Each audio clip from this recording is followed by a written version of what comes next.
रथ हाके रणभूमि में, रथ हाके रणभूमि में, और कर्मयोग का मरम बतावे, कर्मयोग का मरम बतावे।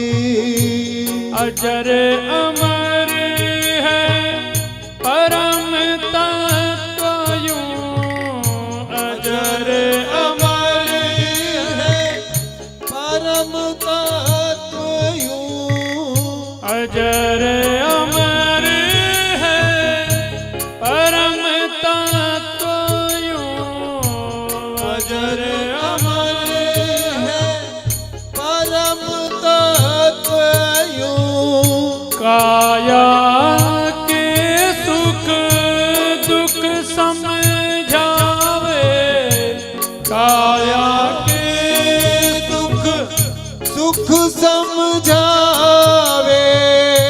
सखा सारथी शरणागत के, सखा सारथी शरणागत के, सदा प्रतिपाल हरे। हे दीन दयाल हरे, हरे कृष्ण गोपाल हरे, हे दीन दयाल हरे, हरे कृष्ण गोपाल हरे, हे दीन दयाल हरे, हरे हे कृष्ण गोपाल हरे, हे दीन दयाल हरे, हरे दीन दयाल हरे, हरे दीन दयाल हरे, दीन दयाल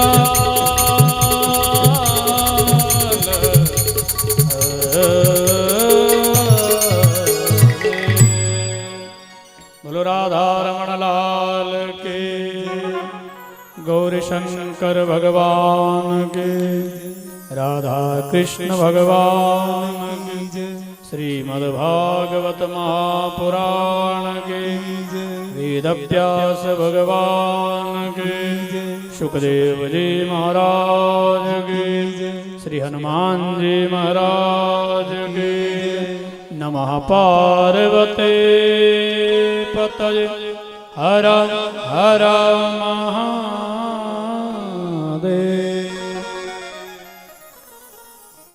सर्वप्रथम रिद्धि सिद्धि बुद्धि के दाता गणेश जी को वंदन।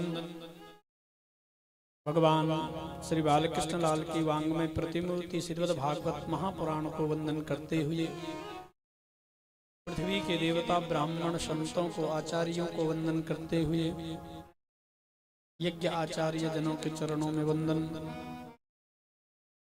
संगीत परिकर आप सबको नमन। समुपस्थित श्रोत्रिय वृंद, कथा श्रवण करने आई हुई हमारी भक्तिमयी श्रद्धामयी माताएं बहनें, हमारे युवा बंधु,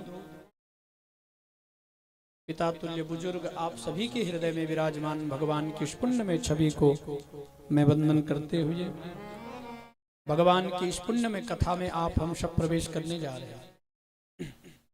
आज कथा का तृतीय दिवस, आप सभी के समक्ष भगवान के सुंदर दिव्य अवतारों का आप श्रवण करने जा रहे हैं।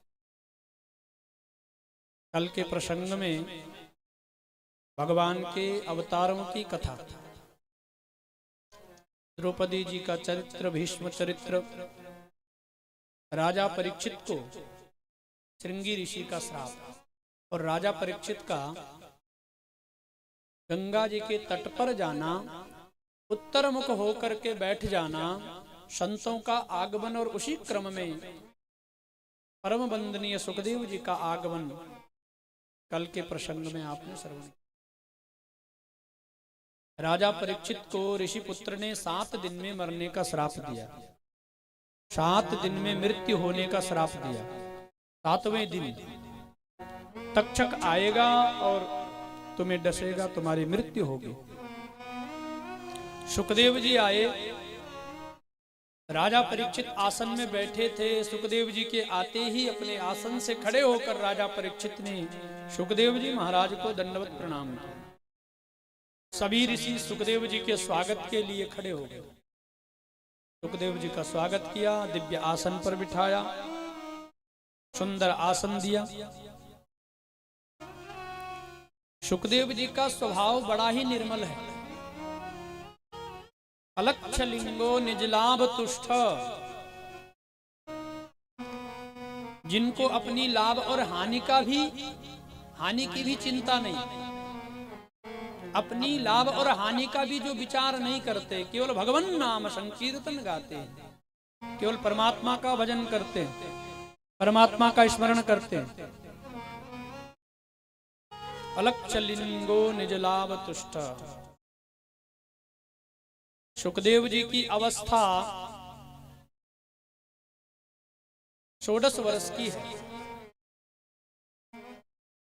लेकिन सूत जी महाराज सुखदेव जी की अवस्था यहां पर 8-8 वर्ष बता रहे हैं। 16 वर्ष नहीं बताया, 2 बार बताया 8-8 वर्ष सुखदेव जी की अवस्था। कहने का तात्पर्य है कि सुखदेव जी महाराज अवस्था से तो 16 वर्ष के हैं, लेकिन सुखदेव जी का स्वभाव 8 वर्ष के बालक की भांति है। 8 वर्ष का बालक जिस स्वभाव का होता है, निर्मल स्वभाव का होता है, कोई विकार नहीं होता है। 16 वर्ष में तो अनेकों विकार मन में आ जाते हैं, अनेकों इच्छाएं उत्पन्न हो जाती है, लेकिन स्वभाव में जो सुखदेव जी केवल 8 वर्ष के हैं, ऐसे परम वंदनीय सुखदेव जी को मैं वंदन करता हूं। सूत जी ने वंदन किया, और सूत जी के गुरुदेव सुखदेव जी हैं। सुखदेव जी ने सूत जी को ही भागवत जी का ज्ञान दिया है। ऐसे परम वंदनीय सुखदेव जी महाराज राजा परीक्षित के समक्ष प्रकट हुए, सुखदेव जी का स्वागत किया। बोलो सुखदेव जी महाराज की जय।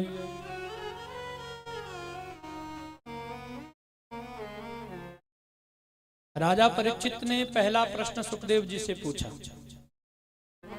हे सुखदेव जी महाराज, मेरा एक ही प्रश्न है। अतः पृच्छामि संसिद्धिं योगिनां परमं गुरुं पुरुषस्य हयत्कार्यं म्रियमाणस्य सर्वथा। हे सुखदेव जी महाराज, जो व्यक्ति मरणासन्न हो, जिस व्यक्ति को पता हो कि उसकी मृत्यु निकट है, उसको क्या करना चाहिए? जिसको ये पता हो कि मेरी मृत्यु आने वाली निकट है, उसको क्या करना चाहिए? म्रियमाणस्य सर्वथा। ये योगियों के गुरु सुखदेव जी महाराज, जिस व्यक्ति को अपनी मृत्यु का पता हो कि मेरी मृत्यु आने वाली है, उसको क्या करना चाहिए? कितना बड़ा प्रश्न सुखदेव जी से पूछा राजा परीक्षित ने। मान लो जीवन का सार ही पूछ लिया। जीवन का सार ये है कि जीवन का एक न एक दिन जीवन का अंत होना, एक न एक दिन मृत्यु आनी ही है, और जिसने जन्म लिया है उसकी मृत्यु निश्चित है। ये अटल सत्य है। ये उसी समय निश्चित हो गया था जब जीव जन्म लेता है। जिस गर्भ से जीव जन्म लेता है, उसी गर्भ से उसकी मृत्यु भी साथ साथ में जन्म ले लेती है। यानी जिसने जन्म लिया है, जन्म लेते ही निश्चित हो गया कि इसके साथ में मृत्यु भी है। इतना सुंदर, इतना दिव्य प्रश्न सुखदेव जी महाराज से पूछा। यहां पर प्रथम स्कंद को विश्राम, द्वितीय स्कंद में प्रवेश। द्वितीय स्कंद में 10 अध्याय है, सृष्टि का वर्णन है। ये सृष्टि कैसे बनी। राजा परीक्षित ने मुक्ति का साधन पूछा। इस शरीर से मुक्ति कैसे हो, इस देह से मुक्ति कैसे हो, 7 दिन में मुक्ति कैसे मिले। सुखदेव जी महाराज ने प्रति उत्तर में राजा परीक्षित से कहा, हे राजा परीक्षित, जो तुमने प्रश्न पूछे हैं, बड़े दिव्य प्रश्न पूछे, बड़े सुंदर प्रश्न पूछे। वरीयाने स्ते प्रश्न कृतो लोकहितं नृपा आत्मवेद सम्मतः पुंसा श्रोतव्यादिषु या परः। हे राजा परीक्षित, आपने जो प्रश्न पूछे हैं अति उत्तम प्रश्न है, अति उत्तम प्रश्न पूछा है। इन प्रश्नों में तुम्हारा ही नहीं सबका कल्याण है, जगत का कल्याण है। इन प्रश्नों में जो तुमने प्रश्न पूछे, जगत का कल्याण है। राजा परीक्षित, तुम्हारे पास तो अभी 7 दिवस हैं, और 7 दिन मुक्ति के लिए, भगवान को पाने के लिए 7 दिन बहुत होते हैं। खड़वांग नाम के राजा हुए, जिन्होंने केवल 2 घड़ी में भगवत प्राप्ति कर ली। 2 घड़ी, 24 मिनट की 1 घड़ी, 48 मिनट की 2 घड़ी, और 2 घड़ी में भगवत प्राप्ति कर ली। खड़वांग नाम के राजा, तुम्हारे पास तो 7 दिन हैं, 7 दिन बहुत होते हैं। मुहूर्तात् सर्वमुत्सृज्य गतवान वयम हरिम। भगवान हरि को प्राप्त करना ही सत्य की प्राप्ति है। भगवान से प्रेम होना ही भगवत प्राप्ति है। भगवान से प्रेम हो जाए, यही भगवत प्राप्ति है।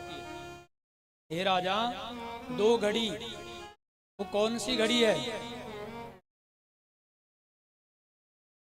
धन्या घड़ी सोई जब सतसंगा,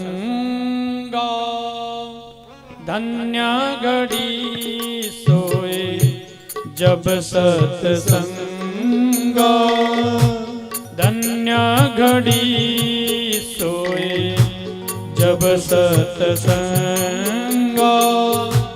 धन्य जन्म द्विज भगति अभंगा, धन्य जन्म द्विज भगति अभंगा, धन्य घड़ी सोए जब सतसंगा, धन्य घड़ी सोए जब सतसंगा,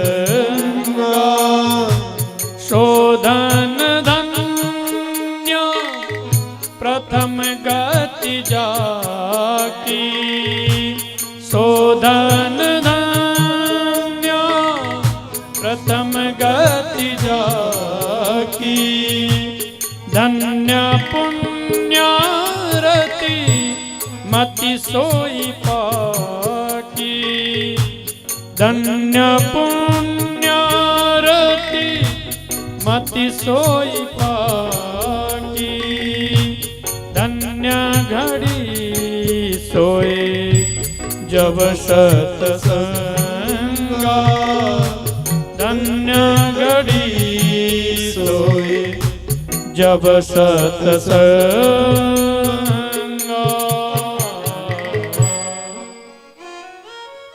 धन्य घड़ी सोई जब सतसंगा। वो घड़ी, वो समय धन्य हो जाता है जब जीव को सत्संग की प्राप्ति होती है। यही तो वो 2 घड़ी है।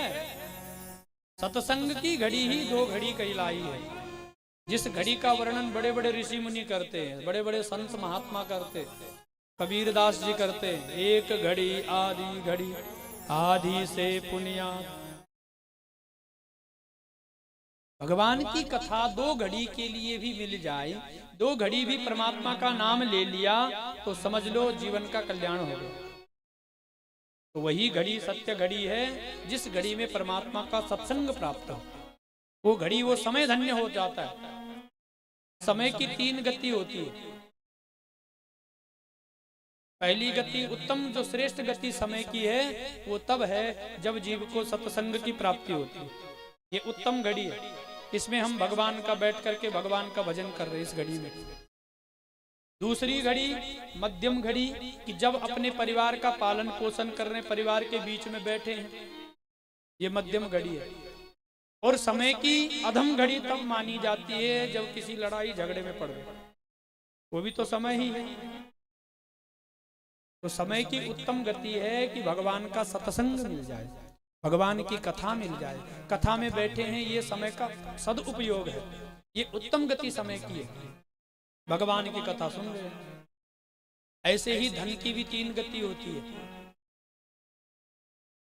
श्रेष्ठ गति धन की तब होती है जब हमारा कमाया हुआ धन सत्कर्म में लगे, पुण्य कर्मों में हमारा धन खर्च हो। ये धन की उत्तम गति है।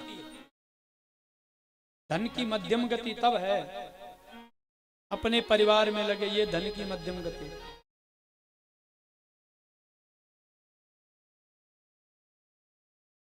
धन की मध्यम गति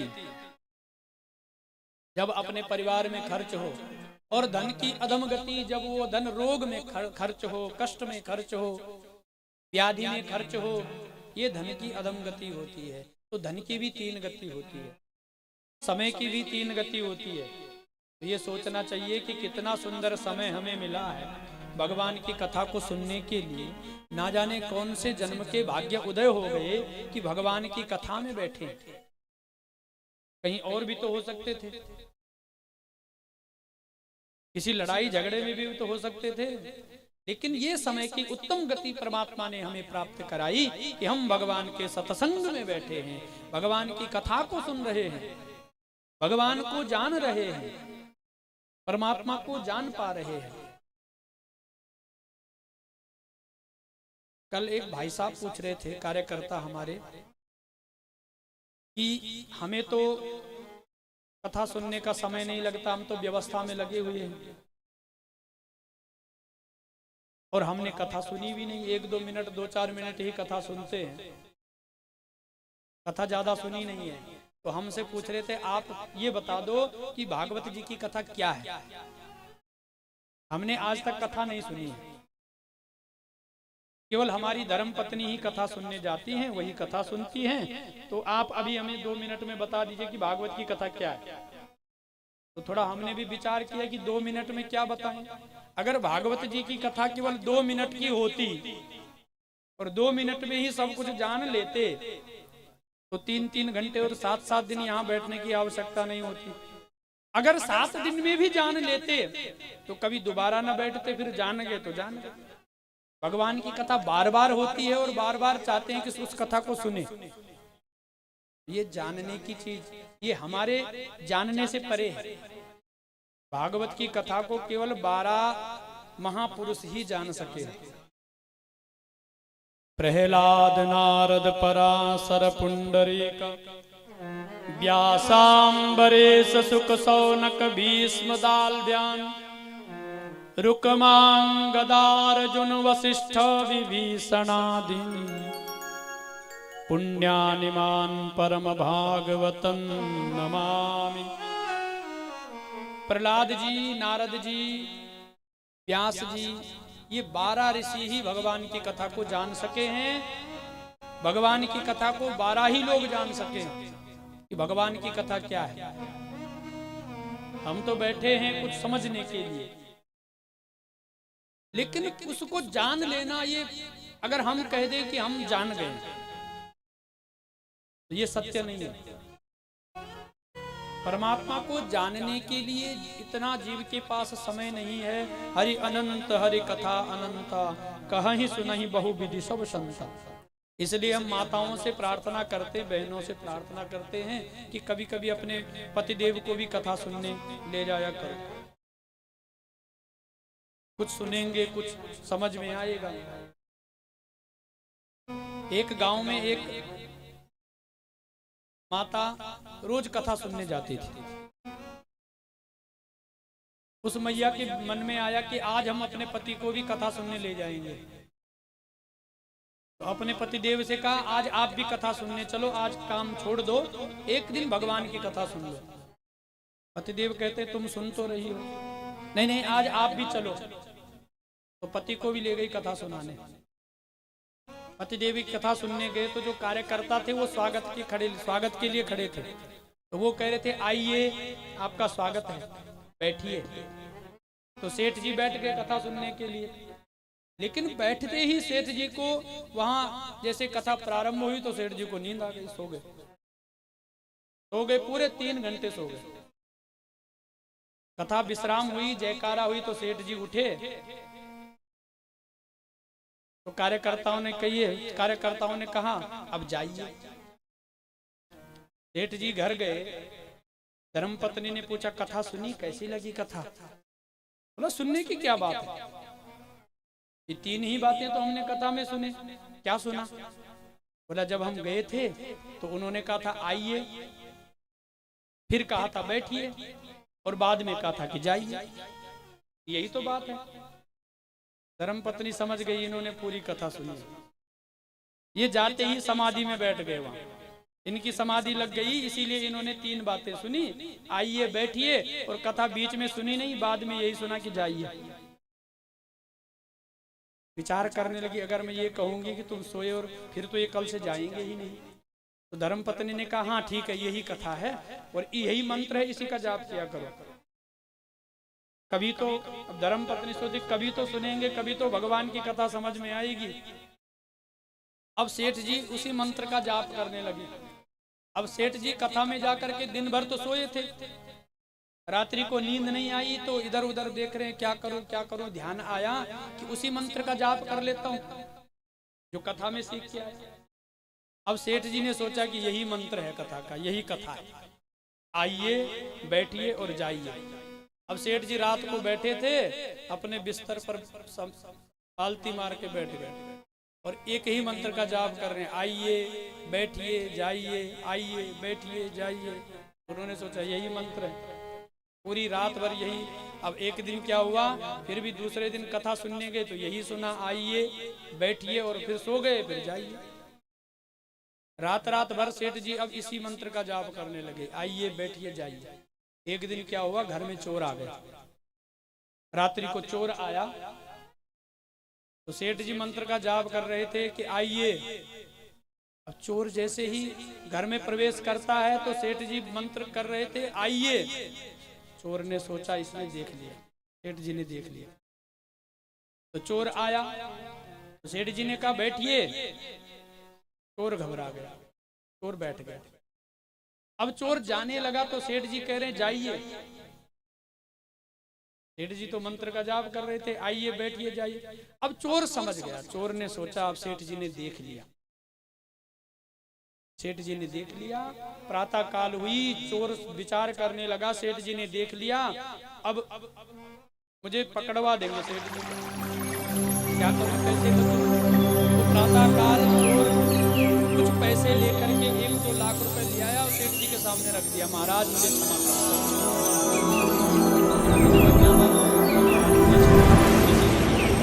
ये रख दो, आप किसी से मत बताना। क्या नहीं बताना?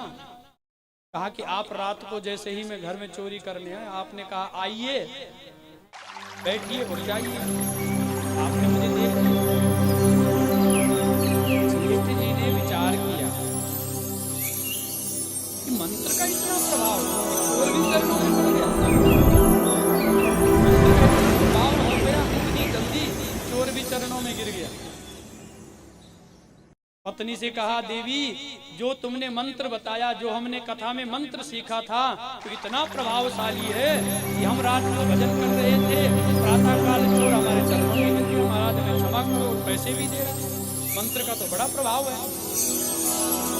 समझ गई और यही सोचा होगा, इन्होंने मुझे देख लिया। पत्नी ने कहा, अब रोज कथा सुनने जाना।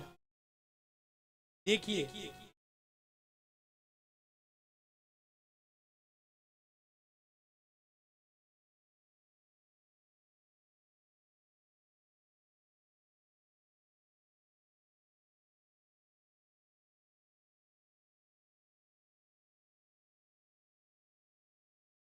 लाभ होता, एक छोटे मंदिर से इतना लाभ होता, अगर भगवान का नाम लेते तो कितना बड़ा लाभ।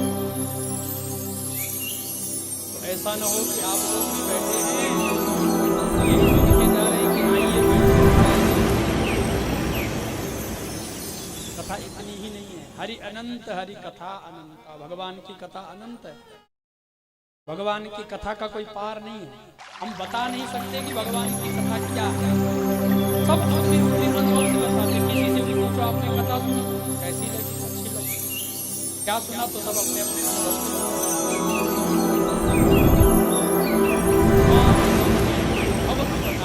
सत्य हरि भजन जगत सब सपना। भगवान शिव माता पार्वती से कह रहे हैं कि उमा कहाँ हूं मैं अनुभव अपना। हे उमा, मैं भी अपना अनुभव बता सकता हूँ। परमात्मा को कैसे पाया, अपना अनुभव बता रहे।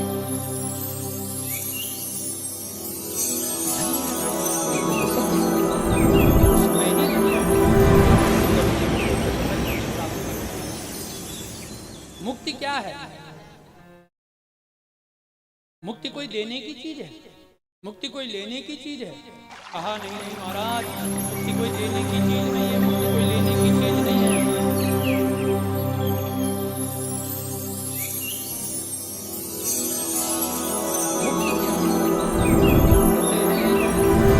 स्वयं बंधा हुआ है, बंधन किसी ने बांधा हुआ नहीं, स्वयं बंधा हुआ है। जीव स्वयं बंधा हुआ है और जीव स्वयं मुक्त हो सकता है, कोई किसी ने बांधा नहीं है। ये जो मन है ये संसार में बंध जाता है। मन ही तो कहता है ये मेरा, ये मेरा, ये मेरा, घर परिवार सब मेरा है। अब है कि नहीं है ये भगवान जाने, लेकिन मन ही कहता है ये मेरा है।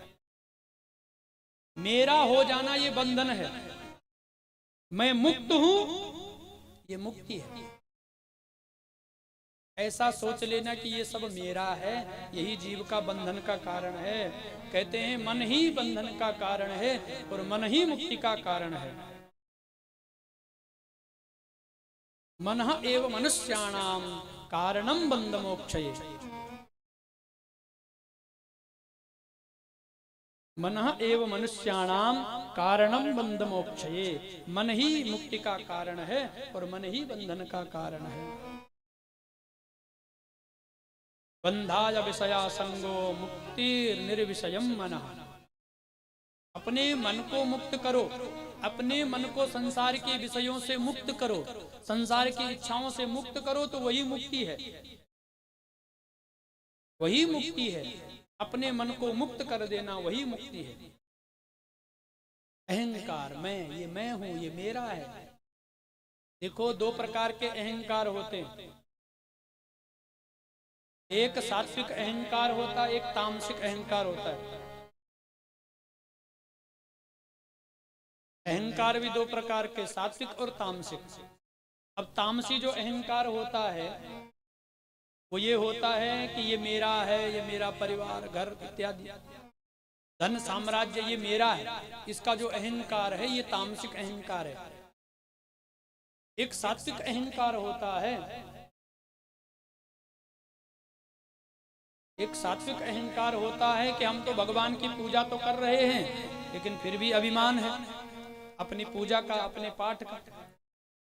ये अभिमान है कि हम तो इतनी पूजा करते हैं, हम तो इतना पूजा पाठ करते हैं। ये भी अहंकार है। अगर ये सोच लेना कि ये मैं कर रहा हूं और मैंने इतनी पूजा कर ली, कभी 2 माला ज्यादा कर ली, कभी 1 घंटे और बैठ गए, 2-4 मिनट ज्यादा बैठ गए, अरे आज तो बहुत जप किया, आज तो बड़ी पूजा करी है, तो ये भी अहंकार ही है। ये सोच लेना कि मैंने बहुत कुछ कर लिया। इस मन को अपने बस में करना ही मुक्ति है। इंद्रियों के द्वारा, बुद्धि के द्वारा मन को विषयों से हटा करके परमात्मा में लगा देना। मन के हारे हार है, मन के जीते जीत, मन ही मिलावे राम सो, मन ही करावे प्रीत। मन के हारे हार है, मन के जीते जीत, मन ही राम से मिलाता है, मन ही भगवान से प्रीति कराता है। ये मन ही है जो भगवान से मिला देता है। कोई बात मन को अच्छी लग गई तो वो अच्छी ही लग जाती है। तो मन पर निर्भर करता है हमारा मन कहाँ लगता है।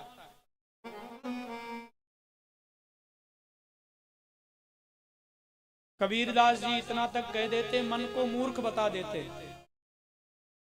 रे मन मूर्ख कब तक जीवन व्यर्थ गवायो, राम नाम नहीं गायो, अंत समय पछतायो। रे मन मूर्ख कब तक जीवन व्यर्थ गवायो, ये जीवन कब तक ऐसे निकलता जाएगा। राम नाम नहीं गाया तो अंत समय पछताया। भगवान का नाम नहीं गाया तो जीव को पछतावा होता है। फिर अंत समय जीवन में किया क्या, भगवान का नाम नहीं गाया। इस प्रकार से ये मन इतना कठोर है, लोहे की भांति कठोर होता है ये मन। जिस प्रकार से लोहा उसको मोड़ नहीं सकते, और अगर लोहे को मोड़ना है तो उसका एक ही उपाय है कि जब लोहा गर्म होता है तो गर्म लोहे को किसी तरफ भी मोड़ दो। लोहे की किसी वस्तु को गर्म करके फिर किसी तरफ भी मोड़ दो, मुड़ जाएगा। ऐसे ही ये मन भी है। ये मन आसानी से भगवान की ओर नहीं मुड़ता है। ये कब पिघलता है? बोला जब ये सत्संग में जाता है, जब जीव सत्संग सुनता है तो ये मन पिघल जाता है और मन भगवान की ओर लग जाता है। उसी समय इस मन को परमात्मा में जोड़ दो। ये एक उपाय है, ये एक साधन है कि मन को भगवान में जोड़ना एक साधन है। राम नाम को अंक है, साधन है सब शून्य। राम गए कछु हाथ ना, राम रहे 10 गुण। राम नाम को अंक है, साधन है सब शून्य। राम नाम रूपी अंक है जो हम पूजा पाठ, जो जितने साधन भगवान को पाने के, ये शून्य है। जितना जीव कर्म कर रहा है ये शून्य है, और शून्य में राम जुड़ जाए, राम रूपी अंक जुड़ जाए तो 10 गुना हो जाता है। इसलिए अपने कर्म में भगवान को जोड़ो।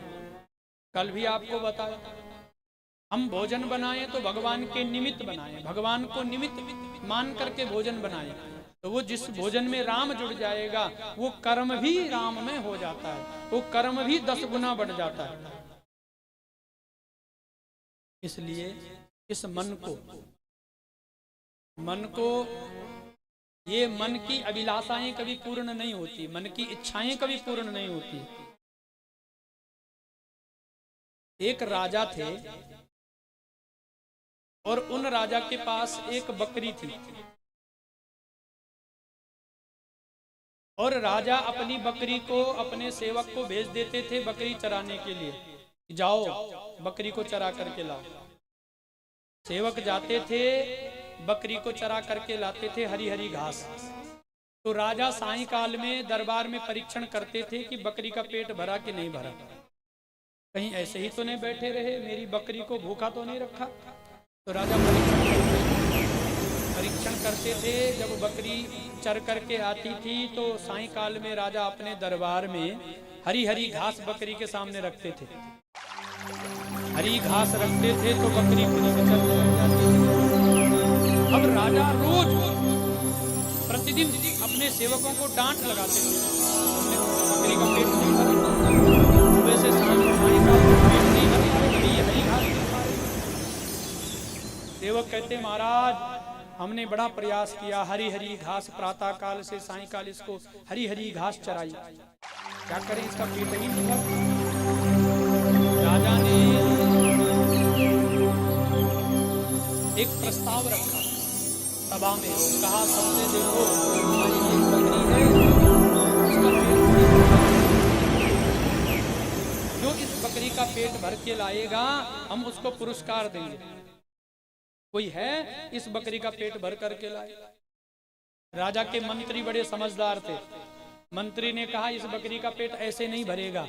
मंत्री ने कहा महाराज मुझे अवसर दो, अब की बार मैं इस बकरी का पेट भर के लाऊंगा। राजा ने कहा ले लो अवसर। प्रातः काल हुई, राजा की बकरी को मंत्री चराने के लिए ले गए, हाथ में एक डंडा भी ले गए। जहां हरी हरी घास थी वहां बकरी को खड़ा कर दिया। अब वो मंत्री उपाय कर रहा है कैसे इसका पेट भरूं। इसका पेट तो कभी भरेगा नहीं, क्योंकि सेवक तो रोज चरा करके लाते हैं, फिर ये बकरी शाम सायंकाल में हरी घास फिर खा लेती है, इसको कैसे भरना है पेट। तो मंत्री ने जैसे ही बकरी हरी घास की ओर मुंह करती है, मंत्री पीछे से डंडा मार देता है। बकरी देखती है ये हरी घास दिखा भी रहा है लेकिन खा नहीं रहा है, जैसे खाने जा रहे हैं ये डंडा मार दे रहा है। बकरी ने फिर हरी घास की ओर अपना मुंह रखा तो फिर से डंडा मार दिया। सुबह से लेकर सायंकाल तक बकरी को चरने नहीं दिया, डंडे ही मारते रहे। जैसे बकरी हरी घास की ओर जाती डंडा मार देता मंत्री। सुबह से सायंकाल बकरी को भूखा प्यासा दरबार में खड़ा कर दिया। महाराज आज परीक्षा लो, हम बकरी का पेट भर के लाए, हम लाए। राजा ने कहा अभी परीक्षा ले लेते। राजा ने मंगाई हरी हरी घास, बकरी के समक्ष रख ली। बकरी तो भागी घास की ओर, क्योंकि दिन भर की भूखी थी। मंत्री ने डंडे ही मारे, घास नहीं खिलाए। बकरी जैसे ही भागी, मंत्री वहीं खड़ा था डंडा लेकर के। बकरी ने हरी घास की ओर देखा तो एक बार मंत्री की ओर देखा कहीं ये डंडा ना मार दे, तो मंत्री ने डंडा दिखाया दूर से। दूर से डंडा दिखाया तो बकरी ने मुंह फेर लिया घास से, घास की तरफ देखा भी नहीं। फिर से घास रखी तो बकरी फिर मंत्री की ओर देखती, मंत्री डंडा दिखा देता।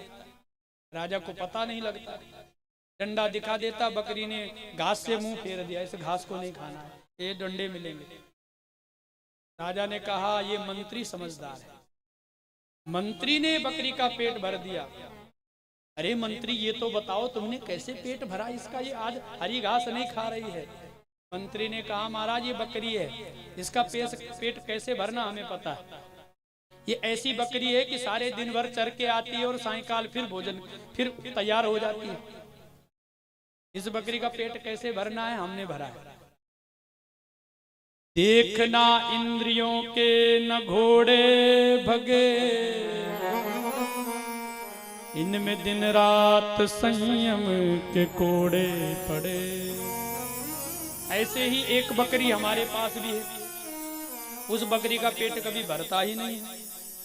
देखना इंद्रियों के न घोड़े भगे, जो इंद्रियां हैं ये कभी तृप्त नहीं होती है। प्रातःकाल भोजन किया, जैसे दिन में 12 बजे फिर भूख लग गई, फिर भोजन करना है, फिर सायंकाल भोजन करना है।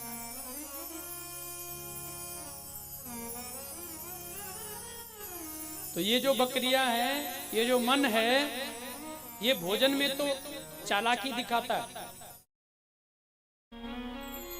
भजन करन के आलसी, भोजन के होशियार। तो जिनकी इंद्रियां भगवान की ओर जाती, भोजन की संसार की ओर जाती है, वो तो बड़े होशियार होते हैं। भोजन करने में तो बड़े होशियार, भजन करने का समय आया तो फिर नींद आ जाती है। भजन करने के आलसी, भजन करने में आलस्य आता, भोजन में होशियारी आ जाती। तो ऐसे ही बकरी इंद्रियां, इंद्रियों को कैसे बस में किया जाए, तो संयम के द्वारा, नियम के द्वारा। इसीलिए तो व्रत का महत्व है, व्रत के द्वारा इन इंद्रियों को बस में किया जा सकता है। और जब हमारा व्रत होता है, व्रत से इंद्रियां बस में होती है, फिर ये मन भगवान में लग जाता है। इसीलिए तो व्रत होते हैं, व्रत इसीलिए रखे जाते हैं कि ये मन भगवान में लग जाए।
धन राधा श्री राधा श्री राधा, हमारो धन राधा श्री राधा श्री राधा, हमारो धन राधा श्री राधा श्री राधा, हमारो धन राधा श्री राधा श्री राधा, परम धन राधा राधा राधा राधा राधा, परम धन राधा राधा राधा राधा राधा, जीवन धन राधा राधा राधा राधा राधा, जीवन धन राधा राधा राधा राधा राधा, राधा हमारो धन राधा श्री राधा श्री राधा हमारो धन राधा श्री राधा श्री राधा हमारो धन राधा श्री राधा श्री राधा हमारो धन राधा श्री राधा श्री राधा राधे राधे राधे राधे राधे राधे राधे राधे राधे राधे राधे राधे राधे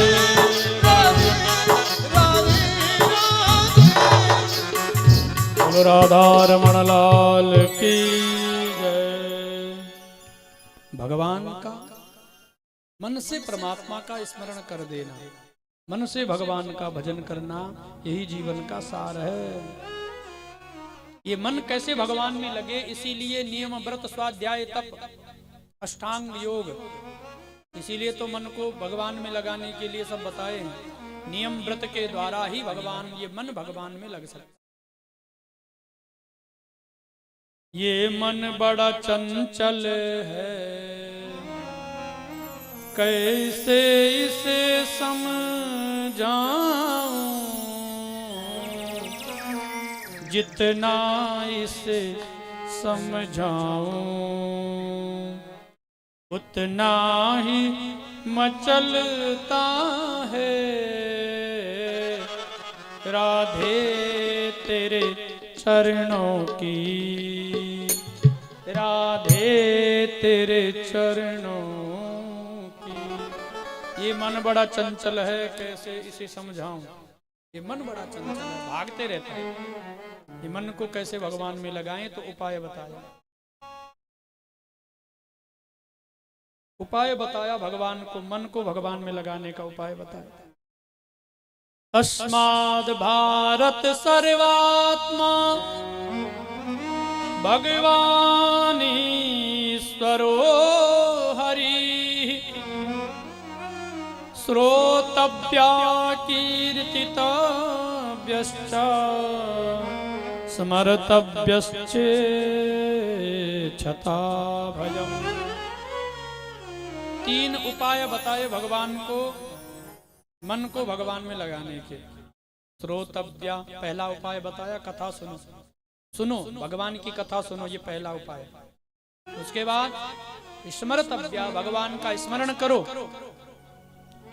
और तीसरा उपाय कीर्तितव्य, भगवान का कीर्तन गाओ। भगवान की कथा सुनो, भगवान का स्मरण करो, भगवान का कीर्तन गाओ। अंत काले तु पुरुषः आगते गत साद्वसः,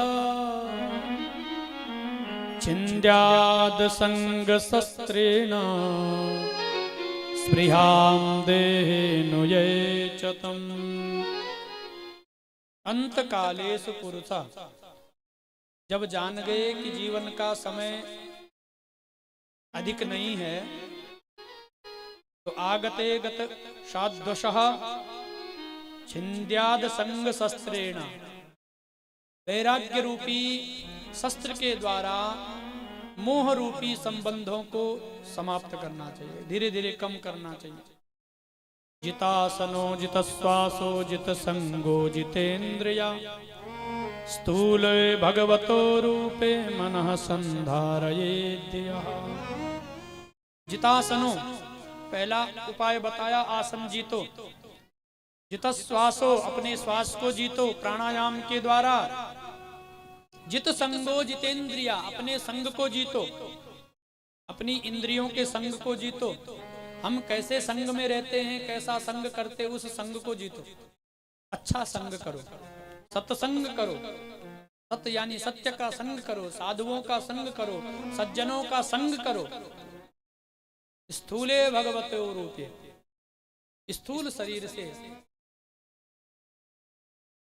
मनः संधारयेद्या, बुद्धि के द्वारा मन को अपने बस में करो। ये बुद्धि जो है ना, इस बुद्धि के द्वारा ही मन बस में हो सकता है। तो बुद्धि कब प्रबल होगी? जब भगवान की कथा सुनेंगे तो बुद्धि प्रबल हो जाएगी। बुद्धि प्रबल होगी तो मन बुद्धि के अनुकूल चलेगा। जैसी बुद्धि वैसा ही मन चलेगा। बुद्धि ही मन को बार बार रोकती है, क्योंकि बुद्धि को विचार है अच्छे बुरे का। बुद्धि को पता है क्या अच्छा क्या बुरा, इसलिए बुद्धि ही मन को बस में, मनः संधारयेत् दिया, बुद्धि के द्वारा मन को अपने बस में करो। भगवान से प्रार्थना करो,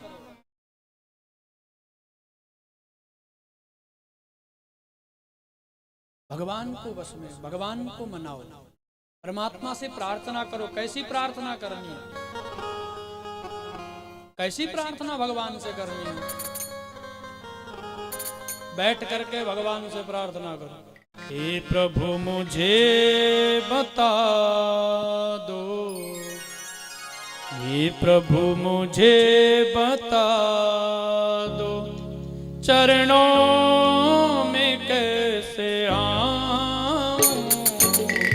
हे प्रभु मुझे बता दो, हे प्रभु मुझे बता दो, चरणों में कैसे आऊं।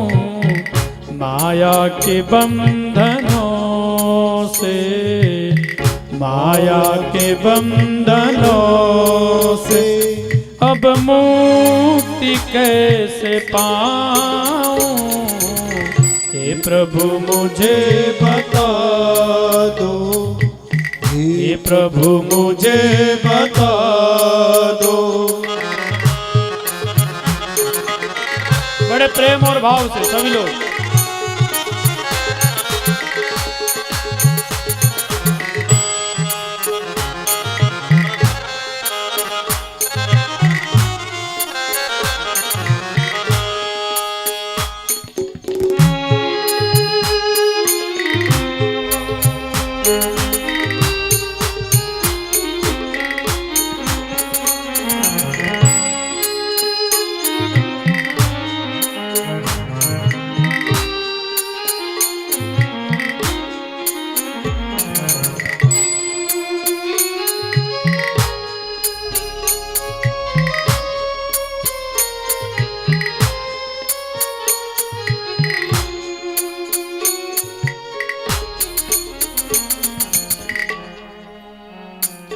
ना जानो कोई पूजन, अज्ञानी हूँ मैं भगवन।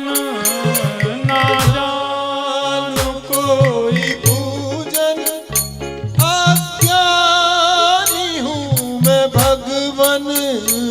ना जानो कोई पूजन, अज्ञानी हूँ मैं भगवन। ना जानो कोई पूजन, अज्ञानी हूँ मैं भगवन। करना कृपा दयालु, करना कृपा दयालु, बंधन से छूट जाऊं। हे प्रभु मुझे बता दो, हे प्रभु मुझे बता दो, चरणों में कैसे आऊं। माया के बंधनों से, माया के बंधनों से छुटकार कैसे पाऊं। हे प्रभु मुझे बता दो, हे प्रभु मुझे बता दो।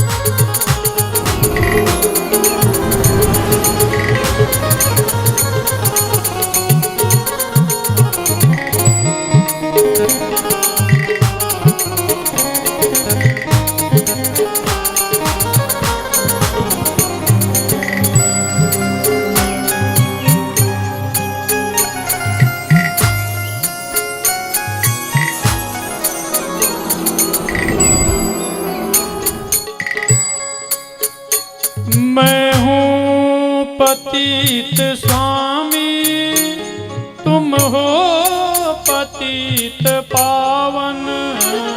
मैं हूँ पतित स्वामी, तुम हो पतित भगवन। मैं हूँ पतित स्वामी, तुम हो पतित पावन। मैं हूँ पतित स्वामी, तुम हो पतित पावन। ओ अब गुण भरा हृदय है, अब गुण भरा हृदय है। इसे कैसे मैं दिखाऊं, हे प्रभु मुझे बता दो, हे प्रभु मुझे बता दो।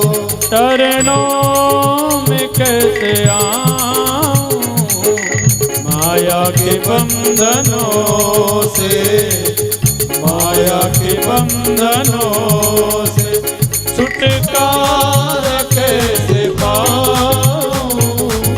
हे प्रभु मुझे बता दो, हे प्रभु मुझे बता दो।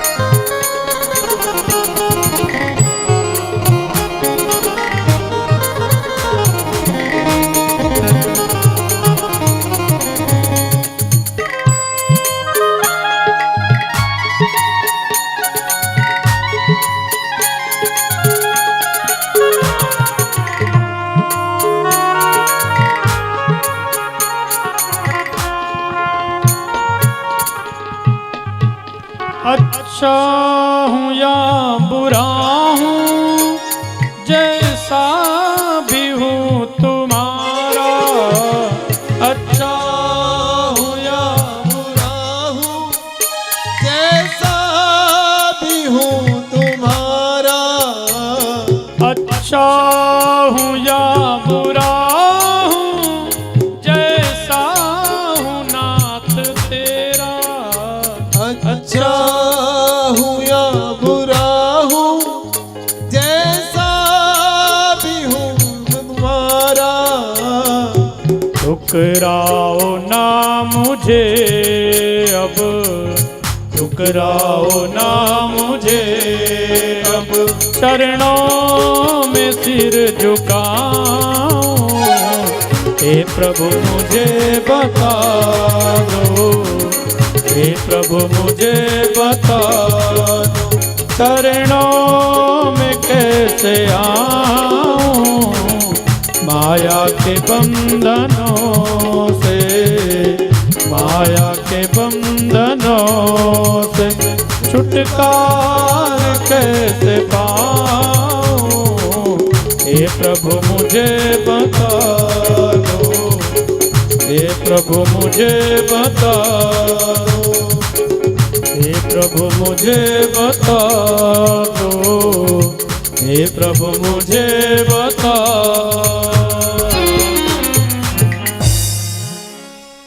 भगवान से प्रार्थना हो, ऐसी प्रार्थना हो, प्रभु कभी ये मन भटके ना, कभी मैं आपके चरणों से भटक ना जाऊं, बस ये मन आपके चरणों में लगा रहे, मैं जहां भी रहूं आपका स्मरण बना रहे। ऐसा भाव परमात्मा से बने, ऐसा भाव बना रहे। राजा परीक्षित ने प्रश्न पूछा सुखदेव जी महाराज से, हे सुखदेव जी महाराज, ये सृष्टि कैसे बनी, ये संसार कैसे बना? सृष्टि विषयक प्रश्न पूछा। सुखदेव जी कहते हैं भगवान एक हैं और भगवान एक से ही बहुत हो जाते हैं। एकस्य वो बहुत श्यामा, वो परमात्मा एक है। जब संसार में कुछ भी नहीं था, संसार में जल ही जल था, तो भगवान ने विचार किया कि क्यों न सृष्टि को आगे बढ़ाया जाए। तो भगवान ने मन में संकल्प लिया। देखो, भगवान के पास मन भी नहीं है, भगवान अमना है, फिर भी भगवान मन प्रकट करते हैं, संकल्प लेते हैं अपने भक्तों से मिलने का संकल्प कि मेरे भक्त मुझे या स्मरण करते हैं, क्यों ना अपने भक्तों से मिला जाए। भगवान अपने भक्तों से मिलने का संकल्प लेते हैं, सृष्टि बनाने का। 3 शक्तियां भगवान प्रकट करते हैं, द्रव्य शक्ति, ज्ञान शक्ति, क्रिया शक्ति। 3 शक्तियां प्रकट होती है। फिर भगवान 3 गुणों को प्रकट करते हैं, सतोगुण, रजोगुण, तमोगुण। 3 गुण प्रकट होते हैं। इन सब का एक पिंड आकार बनता है और वहां पिंड जल में निश्चेतन हजारों वर्ष तक पड़ा रहता है। उस जल से भगवान नारायण का विराट रूप प्रकट होता है। जल से नारायण प्रकट होते हैं। नारायण, नार कहते हैं जल को, अयन कहते हैं प्रकट होना। भगवान जल से प्रकट हुए, भगवान का नाम पड़ा नारायण। नारायण नाम भगवान का हुआ। जल से प्रकट होने से भगवान का नाम नारायण हुआ। भगवान विराट रूप का स्वरूप कैसा है, कैसे दिखते हैं भगवान विराट रूप में? कहते हैं संसार में जितनी वायु चल रही है, ये विराट पुरुष की श्वास है। जितनी नदियां हैं, उन नदियों में बहने वाला जल विराट पुरुष की नसों में बहने वाला रक्त है। जितने वृक्ष हैं, उनके पत्ते हैं, उतने भगवान के रोम हैं। इतना विशाल रूप है भगवान का। भगवान विराट पुरुष की नाभि से ब्रह्मा जी प्रकट हुए। ब्रह्मा जी ने चारों दिशाओं में देखा तो 4 मुख ब्रह्मा जी के प्रकट हो गए, चतुर्मुख ब्रह्मा। कमल दंडी से ब्रह्मा जी नीचे उतरे। भगवान का पता लगाने के लिए मैं कहां से प्रकट हुआ, तो 1000 वर्ष नीचे जाने में लगे, लेकिन पता नहीं चला मैं कहां से प्रकट हुआ। फिर 1000 वर्ष ऊपर आने में लगे। एक शब्द सुनाई दिया ब्रह्मा जी को। उस शब्द का नाम है तप। वर्ण अक्षर, 2 अक्षर सुनाई दिए, वर्ण अक्षर ता और पा। तप। ब्रह्मा जी ने तप किया। तप करने के बाद भगवान प्रकट हुए और भगवान ने कहा, ब्रह्मा जी, मैं ही तुम्हें उत्पन्न करने वाला हूं, मेरी सृष्टि में तुम उत्पन्न हुए हो। और ब्रह्मा जी, मैं तुम्हें आज्ञा देता हूं कि सृष्टि को आगे बढ़ाओ, तुम इस सृष्टि को बढ़ाओ। तो ब्रह्मा जी ने कहा, प्रभु, इस सृष्टि को बढ़ाऊं तो मैं, परंतु आपकी माया में मोहित हो जाऊंगा, आपकी माया में बंध जाऊंगा। तो भगवान कहते हैं, मैं तुम्हें 4 मंत्र देता हूं, इन मंत्रों का स्मरण करना। चतुश्लोकी भागवत का ज्ञान ब्रह्मा जी को भगवान ने दिया। और मंगलाचरण में भी व्यास जी ने यही कहते, तेने ब्रह्म हृदय आदि कवये। ब्रह्मा जी को जिन्होंने, ब्रह्मा जी के हृदय में जिन्होंने भागवत जी का ज्ञान दिया, तेने ब्रह्म हृदय आदि कवये, आदि कवि ब्रह्मा जी को जिन्होंने ज्ञान दिया, तो भगवान ने चतुश्लोकी भागवत का ज्ञान ब्रह्मा जी को दिया। 4 श्लोकों की भागवत। अहमेवास्मेवाग्रे नान्यदय सदसत्परम् पश्चादहं यदेतच्चायोवशिष्येत सोऽस्म्यहम्। भगवान कहते हैं, ब्रह्मा जी, जब इस सृष्टि में कुछ नहीं था तो मैं था, और जब कुछ भी नहीं बचता है तो शेष जो बच जाता है वो भी मैं ही हूं। मैं ही संसार के आदि में हूं, मैं ही संसार के बीच में, और मैं ही संसार के जो शेष बच जाता है वो भी मैं ही हूं। ब्रह्मा जी ने कहा, प्रभु, आपको किसने प्रकट किया, आप कैसे प्रकट हुए? भगवान ने कहा, मैं स्वयं से प्रकट होता हूं, मुझे कोई प्रकट करने वाला नहीं है, मैं अपने आप प्रकट होता हूं। जिस प्रकार से एक मकड़ी अपना जाल बुनती है तो सामग्री बाहर से नहीं लाती है, अपने अंदर से अपने जाल को प्रकट करती है मकड़ी, ऐसे ही भगवान भी संसार को अपने अंदर से प्रकट करते हैं, क्योंकि विराट पुरुष के शरीर में ही सारा संसार है। आपने गीता में भी सुना होगा कि अर्जुन को भगवान ने पहले ही दिखा दिया कि जब भगवान विराट रूप दिव्य चक्षु प्रदान करके अर्जुन को अपना विराट रूप दिखाया, तो उसी विराट पुरुष ने अपने ही शरीर में सभी योद्धाओं को धराशायी करता दिखाया, अपने ही शरीर में। भगवान कहते सब मुझ में है, मुझसे अलग नहीं है। अलग जीव कब होता है भगवान से? कहते हैं ना, भगवान जीव जो है ईश्वर का अंश है, भगवान का अंश ही जीव है। अलग कब होता है? भगवान अंश को, अपने इस जीव को अपना समझते हैं, लेकिन हम भगवान को अपना नहीं समझते, हम संसार को अपना समझते हैं। इसलिए 24 घंटे संसार का चिंतन रहता है। अगर अपना भगवान को समझें तो भगवान अपना मूल्य अपने भक्त को दे देते हैं। ये समझ लीजिए कि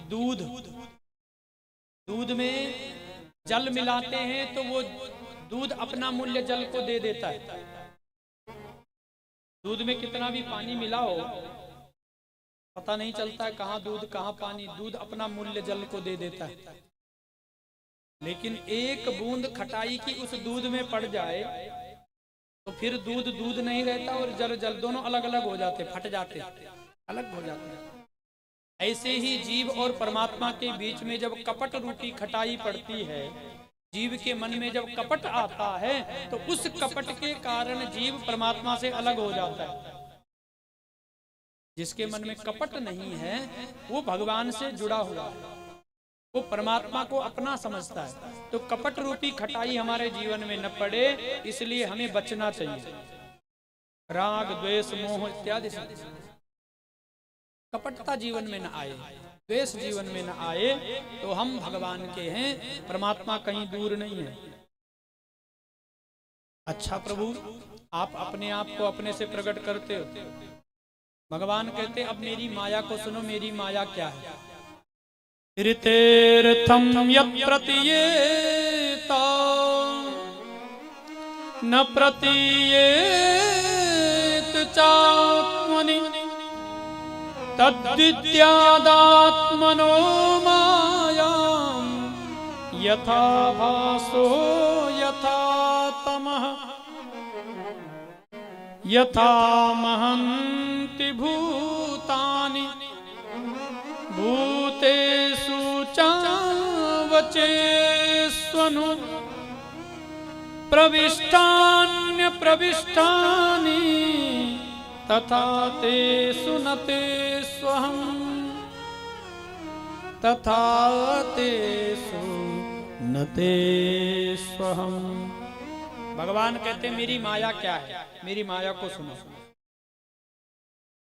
ऋतेर्थम यत् प्रतीयेत न प्रतीयेत चात्मनि, मेरी माया जो सत्य को असत्य कर दे, जो असत्य को भी सत्य दिखा दे, वो मेरी माया है। असत्य क्या है? संसार है। जो संसार को अपना दिखा दे वो मेरी माया है। जैसे जादूगर रस्सी को सर्प दिखा देता है, जल को थल बना देता है, ऐसे ही मेरी माया भी है तो नहीं पर दिख जाता है, वही मेरी माया है। जो असत्य को सत्य कर दे, असत्य को भी लगे कि हाँ ये सत्य है, ये वही मेरी माया है। यानी भगवान कह रहे माया असत्य है, माया सत्य नहीं है, माया असत्य है। तो ब्रह्मा जी कह रहे हैं प्रभु आपने माया क्यों बनाई, आपने ये माया क्यों बनाई। भगवान कहते हैं बिना माया के संसार नहीं बन सकता है। जब तक माया मोह नहीं होगा तब तक संसार नहीं बनेगा। बिना मोह के, बिना माया के ये संसार नहीं टिक सकता है। अरे जब अपनापन होगा तभी तो लगेगा कि हाँ ये संसार अपना है। बिना मोह के संसार नहीं टिक सकता। भगवान कहते हैं ब्रह्मा जी तुम मेरा भजन करो, तुम मेरा स्मरण करो तो मेरी माया से बचे रहोगे। मेरा स्मरण होता रहेगा तो माया से बचे रहोगे। इसलिए भगवान माया का सुंदर वर्णन कर रहे हैं। ब्रह्मा जी को भगवान ने चतुश्लोकी भागवत का ज्ञान दिया। ब्रह्मा जी ने चतुश्लोकी भागवत को श्रवण किया और भगवान में मन लगा करके ब्रह्मा जी ने सृष्टि को आगे बढ़ाया। द्वितीय स्कंद को विश्राम, तृतीय स्कंद में विदुर मैत्रेय संवाद है, 33 अध्याय हैं। जिस कमल नाभि से ब्रह्मा जी उत्पन्न हुए उसी नाभि से 14 भुवन, भू भुव स्वः महाजन तप सत्य, 7 लोक पृथ्वी से ऊपर, 7 लोक पृथ्वी से नीचे ब्रह्मा जी ने 10 प्रकार की सृष्टि का वर्णन किया। ब्रह्मा जी ने अपने मन को भगवान में लगा करके मानसिक सृष्टि उत्पन्न करी। मन से भगवान को मन में लगा करके मानसिक सृष्टि उत्पन्न करी तो 4 पुत्र ब्रह्मा जी के प्रकट हुए मन से। सनक, सनंदन, सनातन और सनत कुमार, ये 4 पुत्र प्रकट हुए। इन चारों को कहा कि सृष्टि को आगे बढ़ाओ, ये भजन करने चले गए। ब्रह्मा जी को क्रोध आया। ब्रह्मा जी की भौहों से एक बालक प्रकट हुआ। वो बालक रोने लगा। ब्रह्मा जी ने कहा तुम्हारा नाम रुद्र होगा। तो वही रुद्र भगवान शिव आज ब्रह्मा जी की सृष्टि में रुद्र बन करके आए। रुद्र भगवान की सृष्टि में भूत प्रेतों की सृष्टि आगे बढ़ी। ब्रह्मा जी ने रोक दिया। उसके बाद ब्रह्मा जी ने संकल्प की सृष्टि में 10 पुत्रों को प्रकट किया। नारद आदि, दक्ष आदि, क्रतु, वशिष्ठ इत्यादि 10 पुत्रों को उत्पन्न किया। ब्रह्मा जी ने अपनी छाती से धर्म को प्रकट किया, पीठ से अधर्म को, हृदय से काम को, भौहों से क्रोध को। ब्रह्मा जी के चारों मुखों से 4 वेद प्रकट हुए। ऋग्वेद, यजुर्वेद, सामवेद, अथर्ववेद, उपवेद प्रकट हुए। ब्रह्मा जी के शरीर से एक स्त्री पुरुष प्रकट हुए और यही मानव के प्रथम माता पिता कहे गए, मनु और शत्रुपा देवी ब्रह्मा जी की शरीर से प्रकट हुए। इनकी 5 संतानें हुई, 3 पुत्री और 2 पुत्र। आकुति, देवहूति, प्रसूति,